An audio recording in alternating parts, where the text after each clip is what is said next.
بسم اللہ الرحمن الرحیم۔ ناظرین، آج کا پانچواں اور آخری ولاگ معجزہ کے انکار یا تاخیر کے اسباب، یہ ہیڈنگ ہے 148، یہ ہے صفحہ۔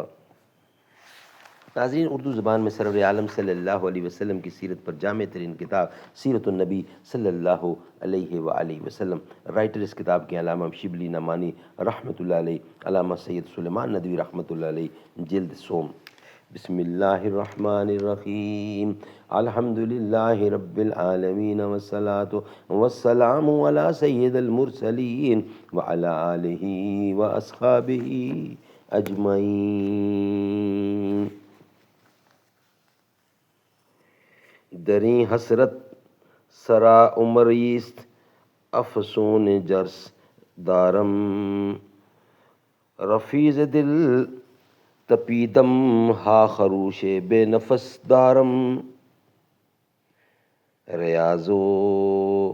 ریاض ہر میں نا آشنائے بزم عشرت ہوں، خوشی روتی ہے جس کو میں وہ محروم مسرت ہوں۔ میری بگڑی ہوئی تقدیر کو روتی ہے گویائی، میں حرف زیر لب شرمندہ گوش سماعت ہوں۔ پریشاں ہوں میں مشت خاک لیکن کچھ نہیں کھلتا، سکندر ہوں کہ آئینہ ہوں یا گرد کدورت ہوں۔ اصل یہ ہے کہ اللہ تعالیٰ نے اپنی کائنات روحانی کو بھی ایک نظام اور اصول کے تحت رکھا ہے۔ اسی بنا پر ہم کو ضرورت ہے کہ ان مسالے اور اسباب کا پتہ لگائیں جن کی بنا پر باوجود قدرت اشد ضرورت معجزہ سے کلیتاً انکار کیا گیا ہے یا ان کے ظہور میں تاخیر ہوتی ہے۔ قرآن مجید کے امکان مطالعہ سے ان اسباب کو ذیل کی صورتوں میں محدود کیا جا سکتا ہے۔ نمبر 1، معجزات کے ذریعے سے جو لوگ ایمان لاتے ہیں ان کا ایمان محض جبری، تقلیدی اور بالواسطہ ہوتا ہے۔ وہ لوگ اپنے دل میں انبیاء کے محسن تعلیم کا کوئی خاص ذوق نہیں پاتے۔ صرف معجزات کی قوت اور عجوبگی ان کو متحیر اور مبہوت کر دیتی ہے، حالانکہ انبیاء کی تعلیم کا سب سے بڑا مقصد یہ ہوتا ہے کہ ان کی جماعت میں ایسے افراد شامل ہوں جو شریعت کے لیے رمز شناس اور اس کی اسرار و حکم سے ذوق آشنا ہوں۔ یہی حالت ہے جس کو قرآن مجید نے شرح صدر اور انشراح قلب سے تعبیر کیا ہے۔ فَمَن يُرِدِ اللَّهُ أَن يَهْدِيَهُ يَشْرَحْ صَدْرَهُ لِلْإِسْلَامِ، سورۃ انعام 15ویں آیت۔